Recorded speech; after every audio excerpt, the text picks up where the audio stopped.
So moving on, we're going to go to Working Hunter. Oh, oh, oh. Okay, sure. So we're going to quickly, or to start our Working Hunter, we're going to watch a trip from this year's 2017 World Show in the Progressive Working Hunter with our very own Jerry Erickson.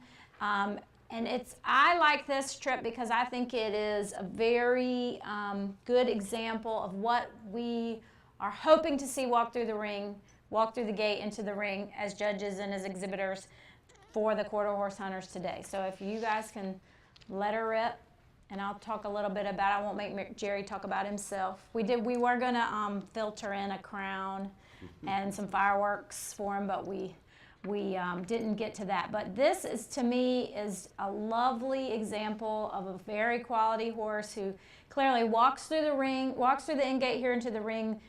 Can be a very overwhelming environment. I mean, those of us on this webinar have all been there. So, and she's just walking along, very relaxed. They're going to get to work here shortly, right to the canter.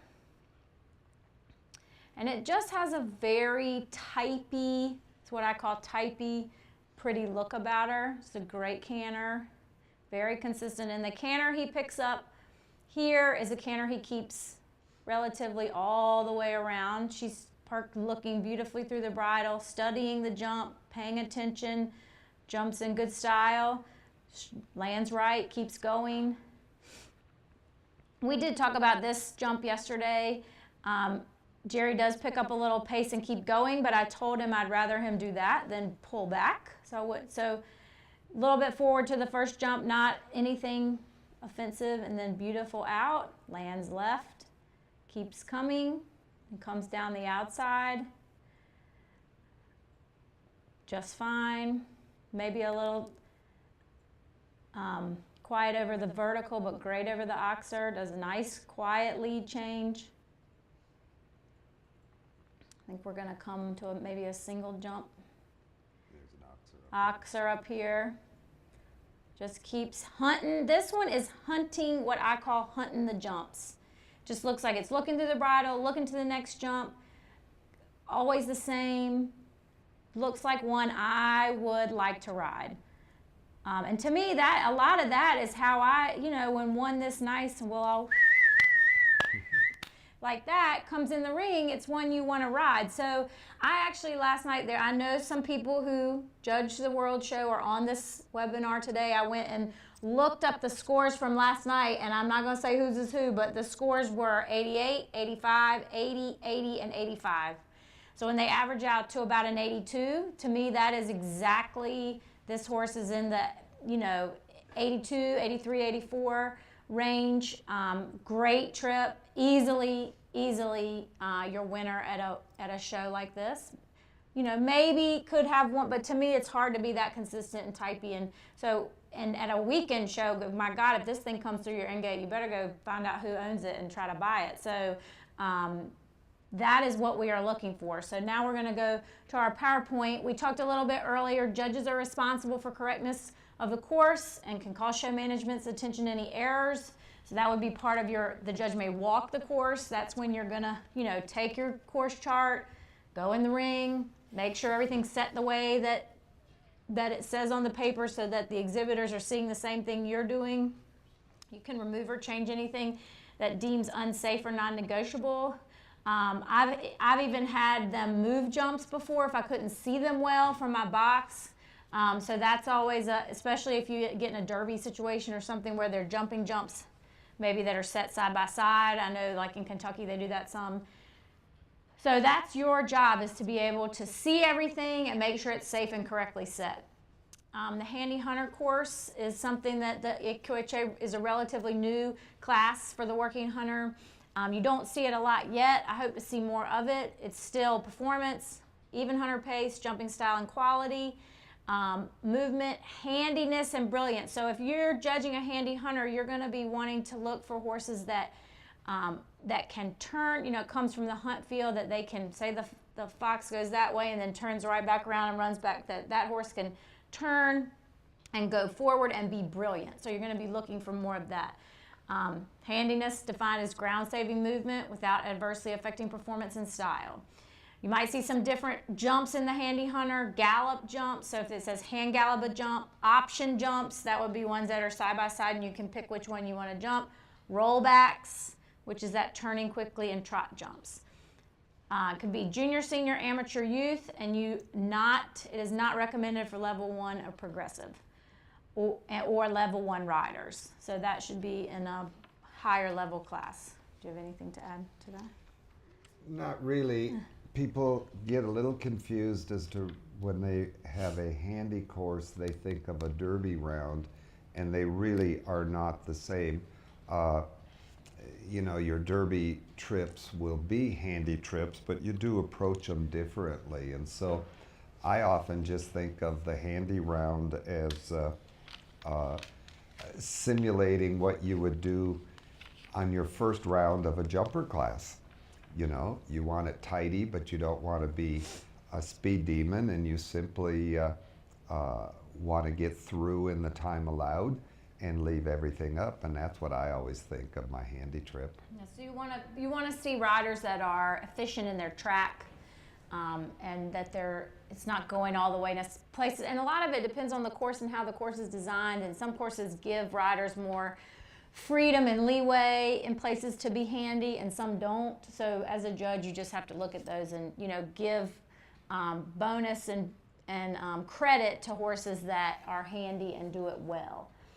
One thing I did want to go over was the working hunter faults, because and this is going before the judges committee, but this comes more out of the USEF rule book, and things to help clarify, because I get a lot of questions when I teach these classes, especially for people who the over fences is not their area, and are maybe trying to get their judge's card, that these following things are according to judge's opinion and depending on severity and division. So how bad is it, and is it an open class, is it a level 1 class, is it a children's class, things like that can be minor or major.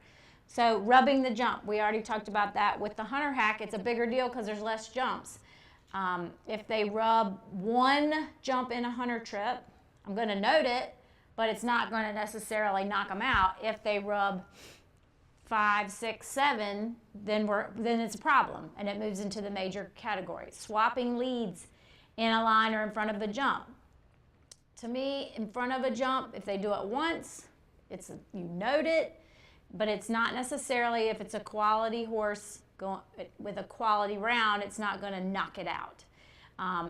If they do it to 4 jumps, and I'm a little bit tougher. Here it says down in a line. If they change leads in the middle of a line, I'm a little tougher on that in general. What about you? I treat it a little bit different than just a swap at the base of the jump. To me, they're shifting in the middle of the line. So I definitely note it.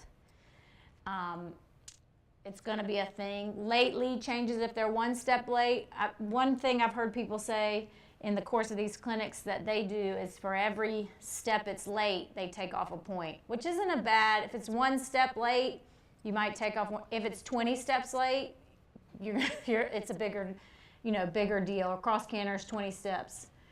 Spooking, if it's a little bit, if it's a level 1 class, level 1 horse, meaning a green class, and the horse is a little bit spooky and looky at the beginning, I'm going to be more forgiving on that than if it's a senior working hunter class where the horses are supposed to be, have a lot of miles, and one is spooking. And how hard does it spook, and what's it spooking at?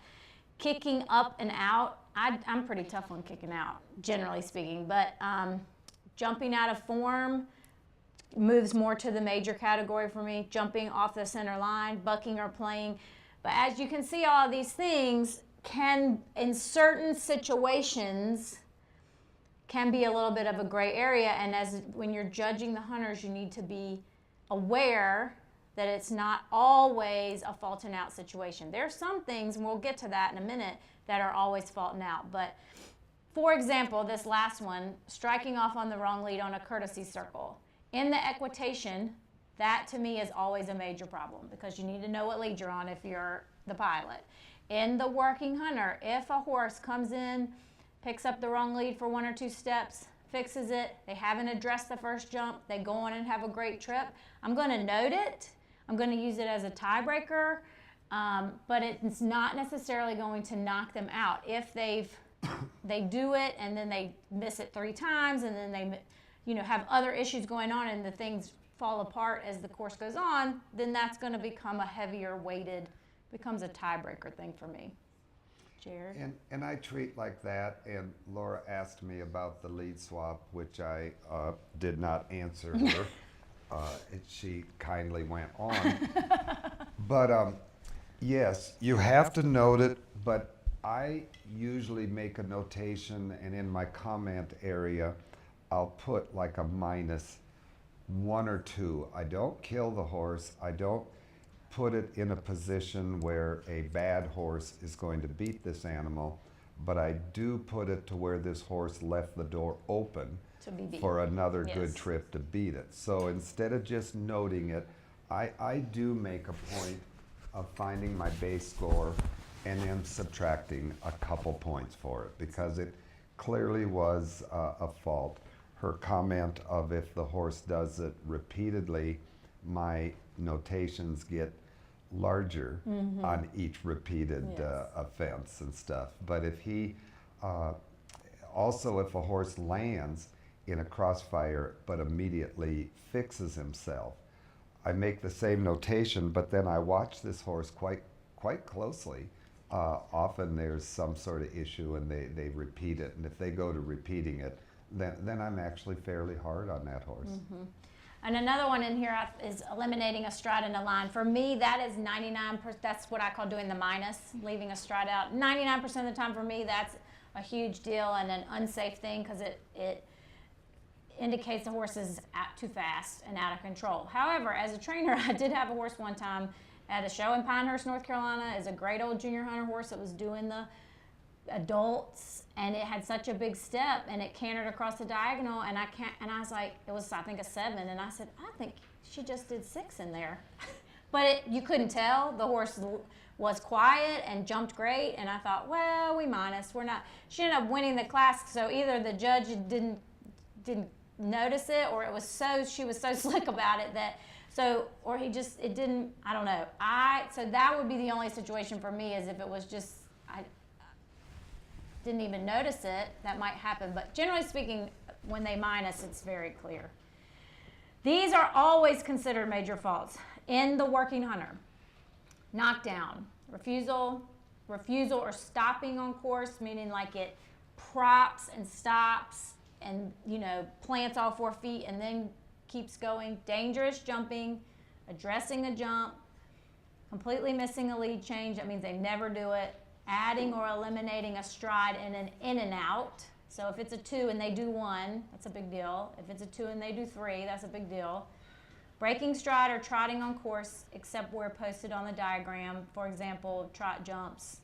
And then what we talked about, if they trot to fix a wrong lead, you need to note it, and it will be part of your scoring, but it's not necessarily an automatic 55. So, Karen, do you have any? Yeah, a question about the handy hunter class. If you have a handy hunter class to judge, are the riders still required to trot the sound of circle at the end? Yes. Or can they leave immediately? No. They have to trot the circle, right? They have to trot the circle. Once again, it's not like the Derby round where you would stop at the end gate and walk out. It's a regular working hunter trip, just it's designed to be a handy trip. So yes, you do have to trot your circle. Trot your circle at the end. Okay, and we have another question. Okay.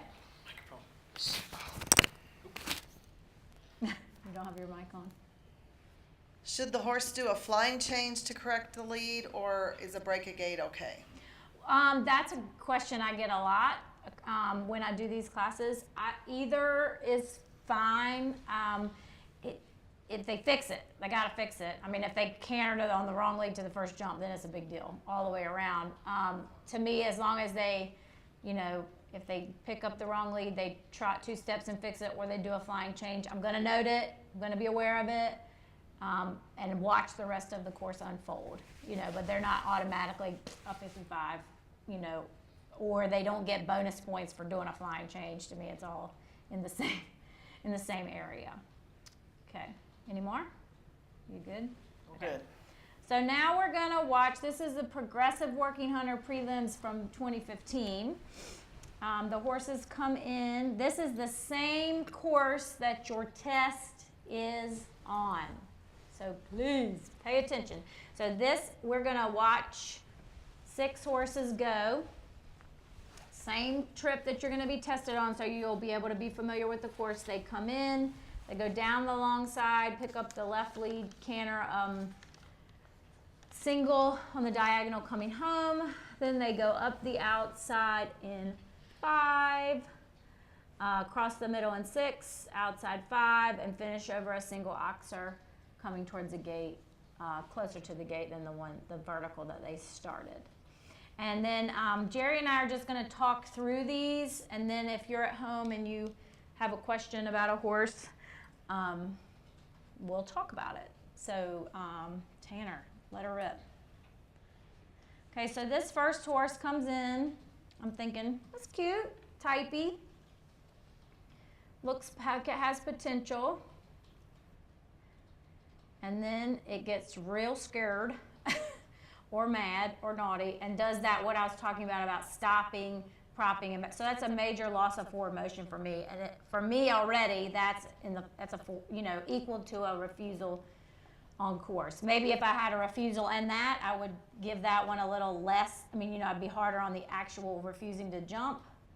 A little deep to the first jump, but keeps going. I mean, to me, I want to like this horse. It just, it has a few little issues that keep it from being a contender. But, so then it's fine. Fine.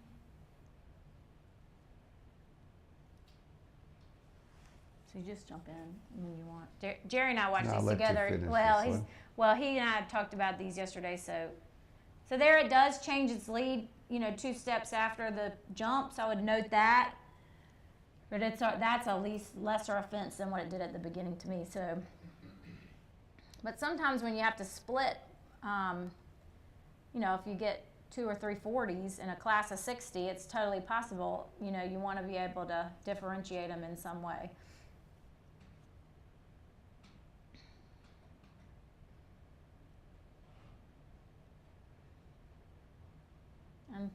So I liked this horse. Unfortunately, it just didn't have its best day. It wasn't on its best without that spooky stoppy thing, and it to me could be in the low 70s. If it hadn't done that, it would be in the low 70s probably for me. But I wanted to like it. So moving on. But clearly, like you said earlier, I just treated it like a stop. I would give it a 40. Had this horse stopped in front of 2 other fences, it would have been eliminated. Yes. That would have counted. Yes, that would have counted for me as a refusal. So this horse is, it's a horse. It's cute. This is when we talked about the head. It wants to carry its head a little upright. I wouldn't call it high-headed, but I would call it, upright in its head and neck. And I think if I remember correctly, this one starts out okay, and then it starts to come unraveled a little bit as it goes around. Nothing disobedient, but it sort of starts to fall out of form and lay on its side and swing its legs and so it started out with some promise, and then it seemed to just kind of not hold it together all the way around, would be my. So like there, it swung its legs to the left.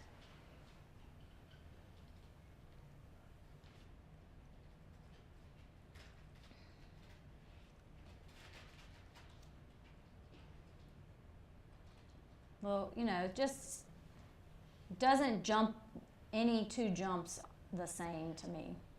Very, very inconsistent. The Inconsistent. rider is riding it extremely well. Yes, it's very well piloted. She's dealing with what she has very well, but there's a lot of handling here.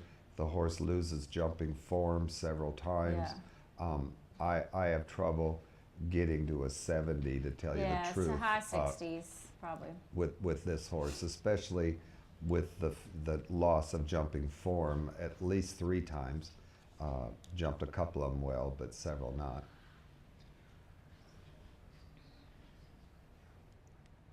Okay, so here's another typey.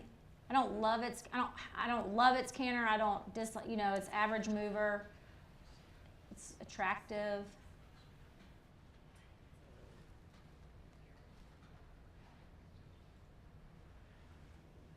It seems quiet and relaxed, but looking through the bridle where it's going. Fine.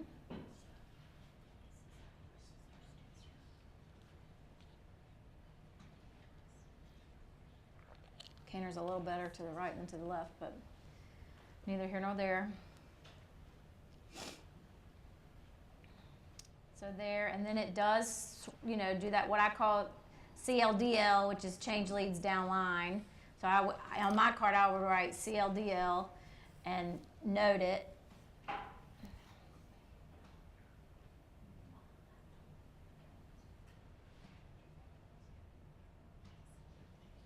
It's a little better over the oxers than the verticals.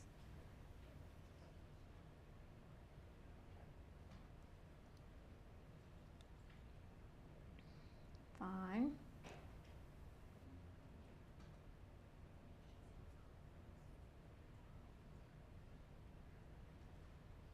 Do we have your scores from yesterday? Mm-hmm. 70. What do we give that one? 5. 70. Yeah, that's what I thought.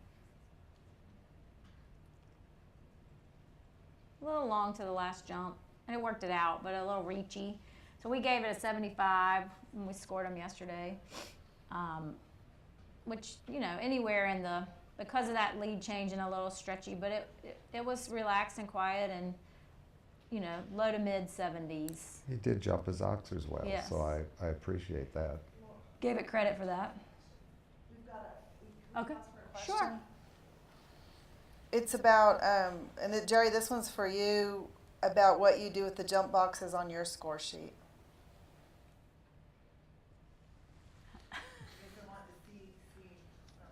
Well, it's not, I don't treat it the way I did the hunter hack. I treat the hunter hack as its own animal, and when it used to be just 2 jumps, I would give a numerical score to each jump.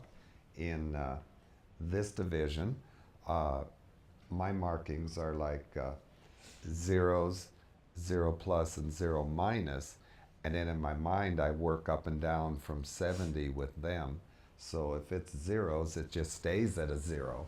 But then if I really liked that particular jump and I actually plus it, then in my mind as I'm working across the sheet, then I'm adding and or subtracting. Then as I said, like that lead swap on this last horse, when he jumped in off his right lead, landed right, swapped to the left, I make a notation in the comment side about the swap, and then I put a -2, so I come up with my base score, and I subtract a couple points. And I think the difference for me, I'm always looking, for me, then the working hunter, the quality is a major factor. So I don't start every horse at a 70, but an average horse, the average mover or the average jumper would be a 7, that finds all the jumps, does everything it's supposed to do, is sort of a 70. And you got to remember, we talked about this yesterday, when you score a hunter trip, your only real score is the first score of the class. Your only raw, real score. Then everything else is relative to that because you have to rank them. But if I'm just throwing raw scores of horses where I don't have to rank them, 70 is average. If a fantastic mover, fantastic jumper, beautiful, very good mover, very good jumper, all pretty, it'll be an 8. It'll start out at an 80 and work up and down off an 80 because maybe it can get away with a swap or 2 and still beat the 70 because it's got 10 points of quality upon it. If it's an excellent mover, excellent jumper, and it may start in the 90s and then work up and down, and has a fantastic trip, and I can give it a 92, well, go on with it. But if it has a good trip, maybe it wasn't a, perfect trip, which doesn't in my mind really exist, but a near, very, very good trip, I might give it an 87. So to me, to get into the 90s too, you have to be jumping bigger than 2'6". I mean, you have to be to me, to get into the 90s and the athletic effort I'm looking for in a 90 is going to be a 3 foot and up kind of divisions, 3'6", 4 foot. I want to see that kind of athletic effort.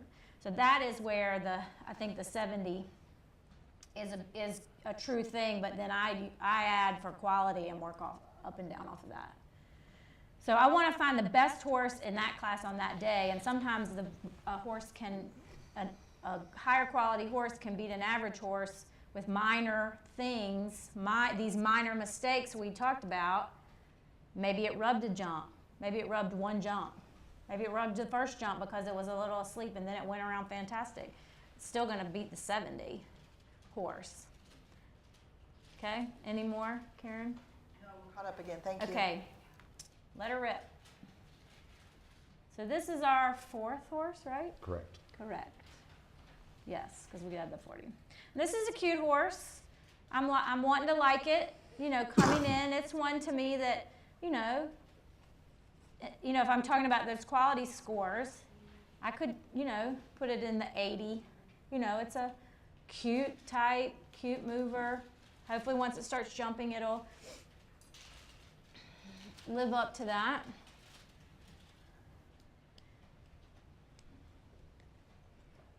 And it's another one, if I recall, it sort of started to come unraveled. Little weak off the ground there.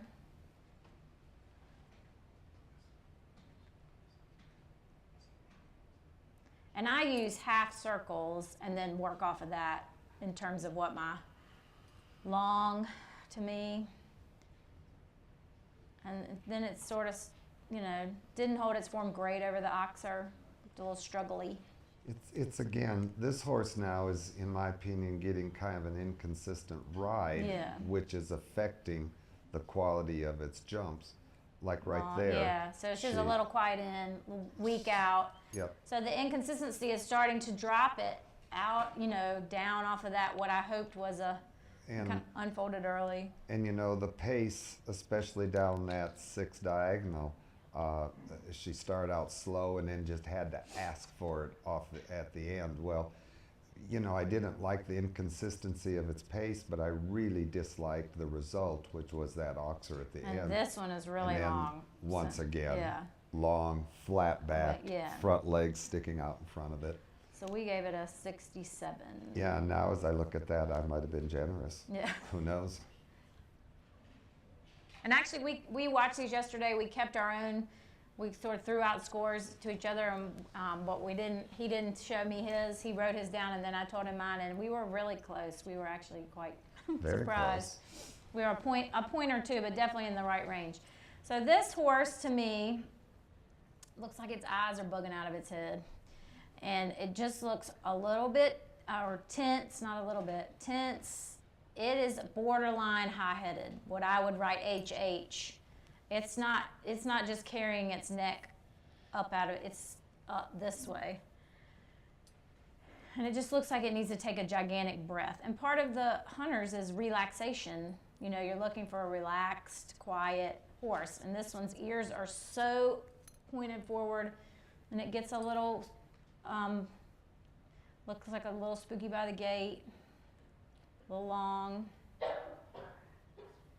And then he ends up a little bit short. I wouldn't call it short, but because he was long in and he got out a little early. This one just doesn't look like it ever gives it up. Deep. Fine. And then here it really wants to spook off the gate a little bit. It looks like it's staring at the jumps and he's really having to ride at it to make it go.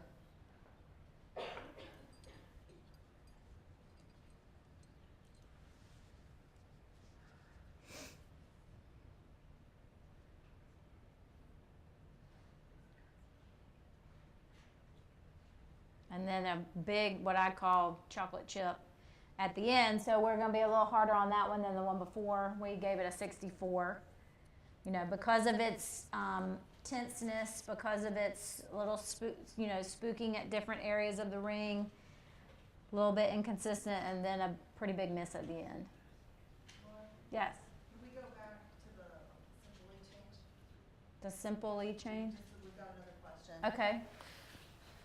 And the question is, so a small trot on course, i.e. simple lead change, is not as costly under USCF hunter type as under a USCF hunter type I'm show? talking about the opening circle only. Perfect. If a horse walks through the gate, they pick up the wrong lead for 2 steps, fixes it, and goes on, I'm fine with it. They trot a lead change, it's a trot, and it's a 55. So that, in a corner, in a different part of the class, I'm talking about that one. It's a very small, specific instance that occasionally happens at a horse show. Otherwise, a trot's a trot. For me. Now, there's other people that a trot's a trot. I mean, you trot that circle, and so, but those are, to me, why it says minor or major, depending on severity and the judge's discretion. So I could let that, so what I'm telling people is that I'm not going to kill my winner because maybe it came in and was in a green class and was a little distracted and it hadn't addressed the first jump, and that's minor. If it's a big production and the thing's out of control and that's a different story. It's a very small instance. Everywhere else on course, if it trots a corner instead of doing a flying lead change, it's a 55. Yeah, and I don't think, I think the only time she said something about a trot was to correct the wrong lead when they started the course. Then we're going to allow them to do either, the question before was it a flying or simple lead change? We don't care. We just want you to get to the correct. In that instance. In that specific instance. But once they've gotten the correct lead. Once they've jumped a jump. And they've cantered to the other end of the ring. Yeah. A break a gate. It is a break a gate. Is hammered as hard at the USCF as it is with us. For sure.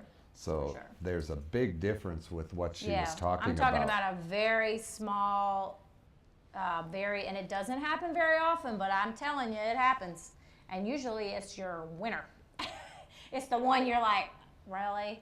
So, then it's got to go around and like nail it and jump a 12 and move a 12 and be, so that's just a very small, I'm just giving you a very outlying example. And you could ask that person if that answered their question, because I think we did. Yeah. I feel like you did. Okay. Anything else? No, we're caught up again. Thank you. Have to go to a ponytail here in a second. It's getting real. All right, so this is our last one.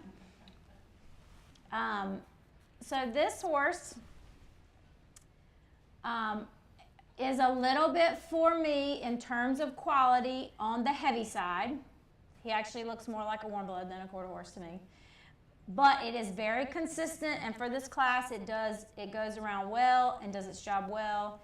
And even when maybe the distance to the jump is not quite right in the middle, I'm not talking about a miss, but right in the middle, he does a good job of working it out. The horse does a good job of working it out of the step that he's in. And pleasant and nice. So that was a good jump.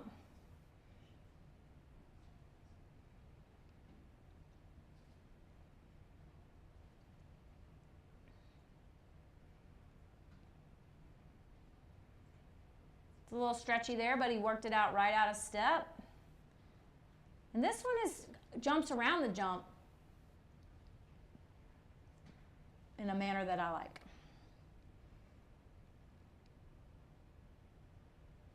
Good.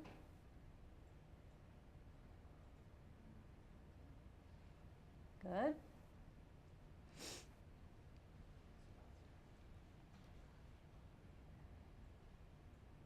Again, a little stretchy, but he worked it out of stride. Good there.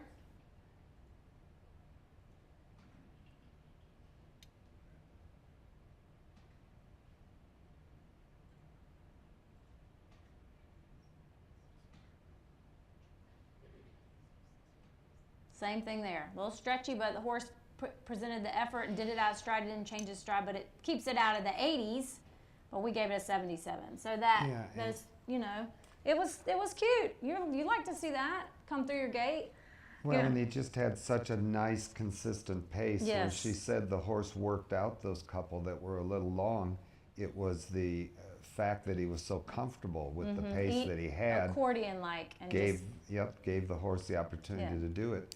Coming down the sixth stride, when he got to the last step, he just backed off. That rider just so gently touched him, and that horse responded, sat back on his hock, and jumped over it nicely. So, you know, his manners way of going and Yes. consistency of pace actually got him a ton of points. Yeah. Now, he did jump the first line. He jumped both ends real well. He jumped enough good jumps. You add it with the other, he easy was the best of these six. Of these six. And that to me looks like a fun horse. Like, I'd like to get on that. Some of those other ones, no thank you. I don't think I want to get on this.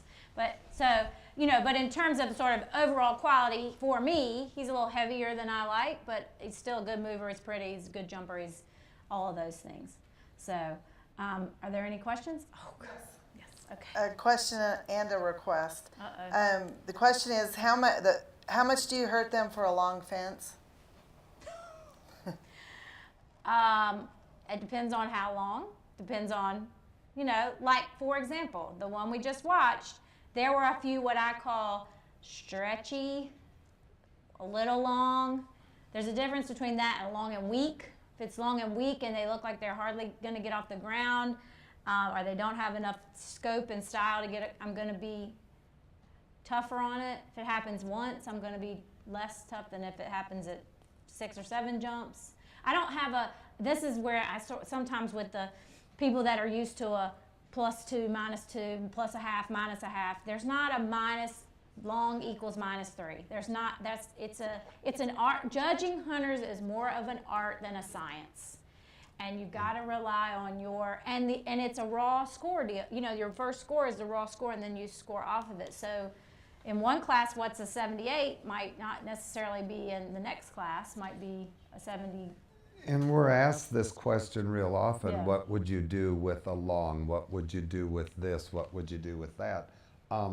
You know, long, you're going to have to show me what is long in your opinion. Now, if he jumps from 10 feet off, then I'm writing 911 on my card and I'm D for giving him a danger, 40. D for danger in a circle, and they get a 50. But like this last horse, for example, those would have been better jumps if he'd have found a nicer distance. If you've been a But- little closer to the base. Yeah, but the he horse left worked that. it out. Yeah, he left that horse You know. off. The one jump, the horse actually still jumped it in very good form. I thought the horse did a really nice job of dropping his neck on the landing side and giving me a nice shape over the top of that fence. He struggled a little harder on his last oxer, but both of those were not long to where I'm going to Gasp for my yeah, breath. I'm not gasping and I'm not noting the length of the departure location. I'm more noting the result, which was not quite as good a jump, especially the last oxer was not quite as good. I mean, I think if that person is talking about what are we doing with a dangerous, long and dangerous, if I gasp for my breath, you're getting a 50. You're getting a D for danger and a 50. But you can be a little, I mean, ideally you want them to meet every jump equally. In And- reality, that doesn't happen very often. And my approach is very similar to when we were talking about under saddle. I know these are two totally different divisions, but the questions were the headset and the level of the head and neck. And my response there was, if it affects the quality of what his Of the legs are jump, doing, yep. then of course I take it into great effect. Same thing here. If this is a little long or a little bit deep, I'm not noting that particular location. I'm more noting the resultant jump as a result of that rider putting that horse in that location. Yeah. So it's not the actual error that I hate, it's what I want to see the result think over the that's a top of the fence. Really good way to think about it is how does that affect what the horse does with its body in the air and its athleticism. So they have to qualify what's long, I guess. We have to, I can't over the telephone answer a question because I have to physically see it. Her comment about it's an art. We have to physically see it, and then you have this much time to evaluate it and give Rank your it- judgment. Yes, but in relation to everything else in the class. Another one, Karen? Yes, Like yes. bing, bing, I was bing, afraid bing, of bing, that. yeah. So, and then there's a question about that last run you looked at. If the 70s are average, isn't this horse better than an average horse? Got a 77. Got a 77. So yes, it would be an 80, and then he had some long stretchy jumps, so 77. Perfect. But yeah, And some of that's relative. It was the last one out of 6, so we had, and we had a 75, so it had to be higher than 75, but less than, if I had given, sorry, it's 1 o'clock. My phone goes off. My watch goes off at 1 o'clock, and I don't know how to change it. If we had given the third horse a 78, then there also in scoring hunters is some strategy. Once you get past the first one, you got to give yourself some room. So luckily we only had 6, and we were strategic in spreading out our scores. But if if we gave horse 3 a 70, say we were feeling extremely generous that day, and we gave it a 79, then you have to say, well, I like this one better, so I got to give it and I know I have 20 more trips to see. Well, you better not give it an 80, because then you're going to have to squeeze ones in between 79 and 80. So I might say, all right, well, I know I got 20 more to see, so I'll probably give it an 82. But to answer that question, if 70 is average, yes, Yeah. that horse was above average because we Yes, gave we it a gave it a 77. 77. And our scores are not really locked in as long as we stay consistent. So if somebody had placed the third horse a 77, and then which is 2 points higher than what we did, then they placed this one a 79. Doesn't mean she and I are correct and they're incorrect. We both had them It's the in order. the exact same The order order. and the exact same range. The only place where that can catch up with you is if you are judging a class where they're announcing the scores. So if you're just keeping your sheet, you're going to go back and say, oh, well, I'll change that one to a 7. And, as the class is going and you initial it, and you don't have to. But if you've called a 75 and the whole world has heard 75, you got to, so in a classic, a hunter classic, a derby where they announce the scores, which doesn't happen at a lot of quarter horse shows, but it does happen. I mean, they have one, the Congress, if you do the Huntfield Derby deal. So there is a little bit of strategy once you get past the art. There is some strategy to it. So just keep that in mind. But your only real score. But I thought that horse, if 70 is average, then he got a 77. Yep. Another question, Yep. Karen? Yeah, these are requests actually. One is to they'd like to see you guys mark a run on the score sheet, like the full score sheet, I'll mark for the full run, and then also a request. Since you see so many that jump flat, could you explain one that jumps around with some scope? Maybe describe it, I guess, is what they're asking for. Okay, I'll do Well, this one. That was the last horse. Since we see so many that what? How was that Jumped last? flat. I don't think they necessarily mean on the video, but I think since there's Generally speaking. there's many horses that jump flat is how I'm interpreting this question. So should we show my mare again? Sure. That's the scopiest of the Of ones the we've ones looked we've at. seen. You Can y'all already, go back to that video? The you already made a 569? comment about it I though, know. when Let's she, show 'em again. when she was on. Yeah. So let's go So back you and can- watch we're gonna watch the trip we watched first. So you can tell them what you think the scopiness is about Okay. her. But of these 6, that's So if you watch, to me, the difference is how the roundness part you're looking for, and in all honesty,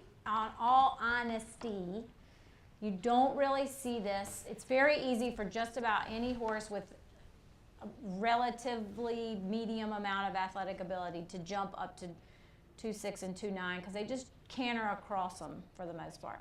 This is 2.9 because it's progressive. And so at 3 foot, 3.3, 3.6, those heights, you're going to start to hopefully see horses If you'll watch the horse in the air, it's called the bascule, which is your French word for the day, which means round. Okay, you're wanting them to leave the ground about 6 feet from the jump and land about 6 feet from the jump and make an arc that goes like this. So that's why I use that. So if you'll watch her, the girth comes up on this mare when she jumps. Like, you know, she jumps up and around and across versus just cantering flatly over it or belly. Some of them do what I call Belly out. splinter bellies, which means they're going to get splinters in their belly from the rails if they don't pick their back up. So there she did a nice job of jumping around. You know, so to me, this horse, if you put the jumps up a hole or two higher, you're going to get more of that. Mm-hmm. You know, she's really not having to, she still is making an effort without, you know, there's more scope there. There's more athletic ability. Some horses you watch go around and I think, oh my God, this thing could not jump 2'10". You know, it's jumping 2'9", but I wouldn't want to ask it to jump 2'10". This one is jumping 2'9", and I would comfortably put it up to 3 foot or 3'3", and feel like it has plenty of ability to do that job. In So- your comment about how this horse hunts out the fence, she's actually She's looking for the next jump and She's- like she's you know, interested in it and enjoys the job. and half-ass helping the rider I know. get to the proper I know. distance. She's like, come on, Jerry, let's this, go. this is where we have to go. So Yeah. that's all combined Yes. is the scope. Yeah. And I don't think you see it in a 2-9 course, as she said. But this horse gave you the impression she could do 3 foot, 3'3" quite easily. So can you just play the 6th horse again, and I'll mark my card, and then Jerry can mark his card as if it was after the 6th. I gotta watch it to be sure I do it right.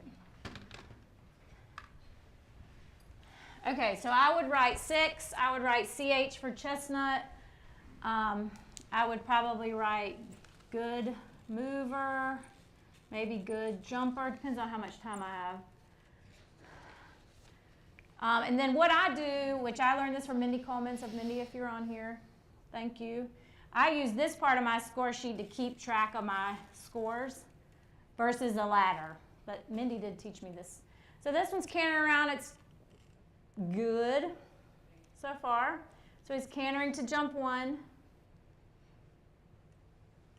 Fine. So I use there's your bascule right there.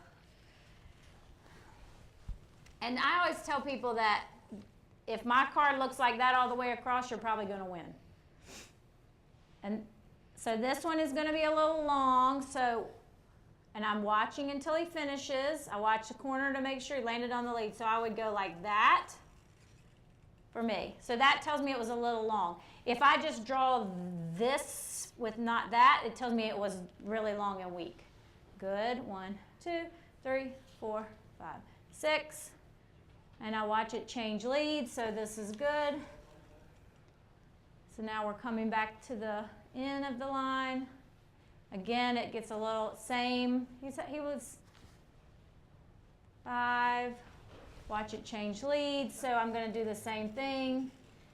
And to me, the more I write, if I circle something, I know it was bad. That's usually, so this one's not going to have any circles on it, but that tells me it was. And then this was, so this I might go like that because it wasn't, and if it was weak, I would write LW. So I would say 77. I would circle that because then I know that's my score. Horse 6 got a 77, so I'd put a 6 there with a 77. And then once my whole class is done, I can go write down my columns and say, so that one's first, that one's second, this one's here. I mean, this one's the winner in this class, so it would start here. So that's just one bookkeeping. Jerry, you want to? Yeah, and I just leave your score column out, and I just take number 6 and go straight over to 77. Yeah, so he would just go here I just and go put a right 6. here. So you can do That's either number one of 6. those. See, this card, so usually your scorecards have, this is actually really nice because most scorecards don't have the stagger on it. This is Right. new.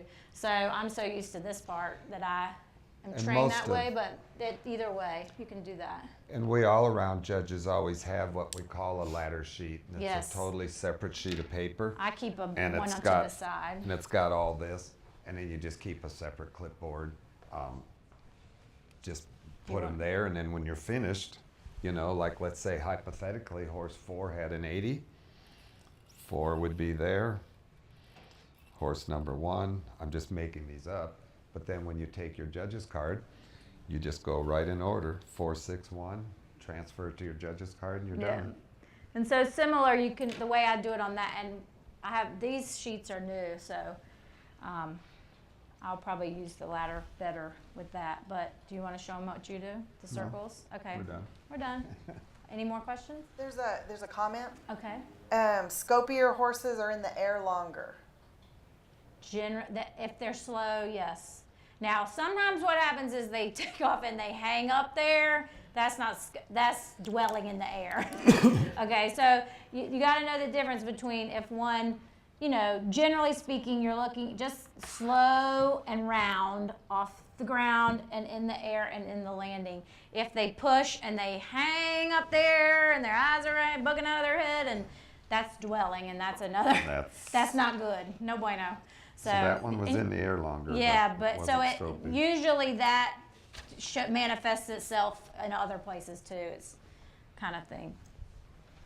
Any more? No, we're caught up now. Okay. Cut out.